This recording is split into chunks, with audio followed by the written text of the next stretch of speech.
تو کون کون سے جانور ہیں جو قربان ہوتے ہیں؟ قربانی کے لیے حضور علیہ الصلوۃ والسلام نے 3 جانوروں کا انتخاب فرمایا ہے۔ 3 جانور، بکرا، بکری اور گائے اور اونٹ۔ اب اس کی جو نوع ہے نا، یعنی مذکر مؤنث، اس میں شامل ہے۔ اونٹ مذکر ہے، مؤنث ہے، گائے مذکر ہے، مؤنث ہے، اور بکرا بکری جو ہے وہ مذکر مؤنث ہے۔ اچھا، اس میں بھیڑ، گائے بھیڑ، ایک یا نا بکریاں، بکری اور بھیڑ، یہ بھی اس میں شامل ہے۔ اور یہ جو دمبا ہے نا، دمبا، مینڈھا اور دمبا، یہ بھی بکری کی جنس میں سے ہے۔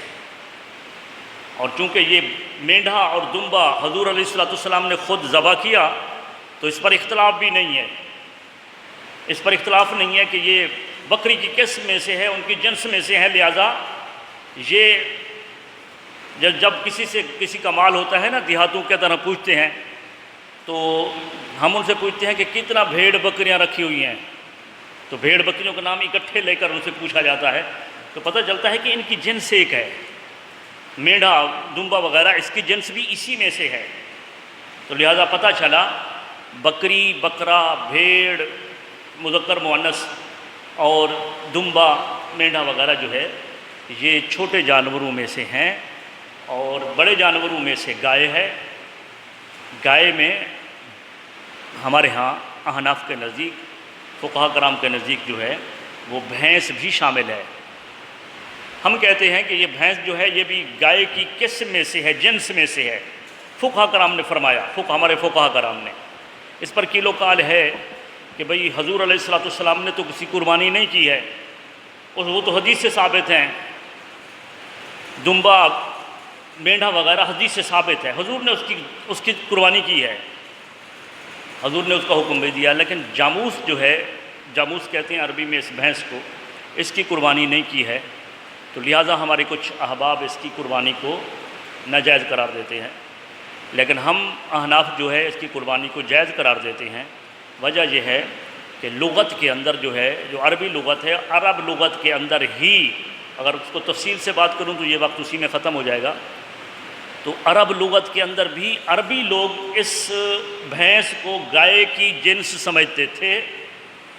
منجد کے اندر، مصباح اللغت کے اندر، دیگر کتابوں کے اندر بھی یہ جو لغت کی کتابوں میں ہے، اور اس وجہ سے فقہاء کرام نے جو ہے بھینس کو گائے کی جنس قرار دیا ہے۔ تو لہٰذا ہمارے ہاں یعنی احناف کے نزدیک جو ہے وہ گائے کی ایک جنس ہے بھینس، اس کی قربانی بھی جائز ہے۔ جو لوگ نہیں کرتے ان کے پاس بھی وہی دلیل ہے جو دلائل ہے میں نے دیے کہ حضور نے قربانی نہیں کی ہے، لہٰذا حضور علیہ الصلوۃ والسلام نے قربانی بھی نہیں کی، اور یہ اس کی جنس بھی نہیں ہے۔ کیوں کہ آپ دیکھو کہ یہ گائے جو ہے، بھینس جو ہے، اس کا ایک ہی رنگ ہوتا ہے یا 2 رنگ ہوتے ہیں، یا بھوری ہوتی ہے یا کالی ہوتی ہے، اور پھر یہ پانی میں اکثر زیادہ پسند کرتی ہے۔ تیسرا یہ کہ اس کے سینگ موڑے ہوتے ہیں، ان کے پاس دلائل ہے، ٹھیک ہے نا۔ تو ہم کہتے ہیں کہ ٹھیک ہے، لیکن ہمارے فقہاء کرام نے اس کو جواز دیا، اور امام ترمذی نے فرمایا کہ جو فقہاء ہیں نا وہ حدیث کو زیادہ سمجھتے ہیں، اور اگر ان کے نزدیک اس کی قربانی جائز ہے تو یہ بھی ایک اس کی قسم ہے، اس کی گائے کی یہ قسم ہے۔ اور دوسری بات یہ ہے کہ آپ اگر بکری کو اور دمبے کو کھڑا کر دیں تو شکل تو ان کی بھی ایک جیسی نہیں ملتی۔ جب ان کی شکل ایک جیسی نہیں ہے، اس کی چکی ہے پیچھے، اور بکری اور طرح کی لگتی ہے، تو یہ دیکھنے کی بات نہیں ہے۔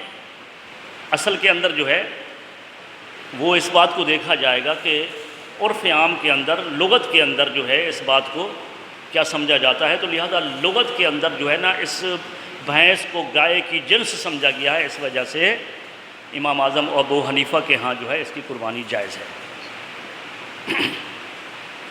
تو یہ 3 قسم کے جانور جس میں مذکر مؤنث آ گئے اور اس کی اقسام آ گئی، جنس آ گئی، جنس۔ ویسے نام 3 کا لیا جاتا ہے، کون؟ بکری، بکرا مذکر مؤنث ہو گئے، ایک ہو گیا نا یہ، اور اس کے علاوہ گائے ہو گئی، اس کی جنس ہو گئی بھینس، اور اونٹ۔ اب یہ جانور جو ہیں یہ قربانی کے لیے جائز ہیں۔ اب یہ جانور جو ہیں کیسے ہونے چاہیے؟ بتایا کہ بہت اچھے ہونے چاہیے، بہت پیارے ہونے چاہیے۔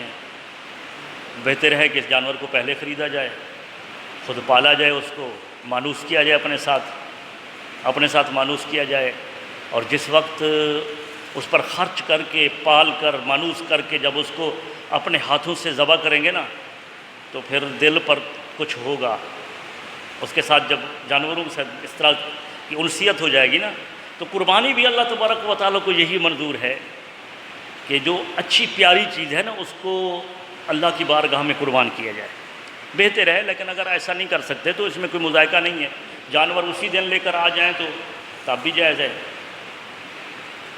تو اب یہ ہے کہ جانور بے عیب ہو، عیب دار جانور قربانی کے لیے بعض ایسا عیب ہوتا ہے کہ جس میں قربانی ہوتی ہی نہیں ہے۔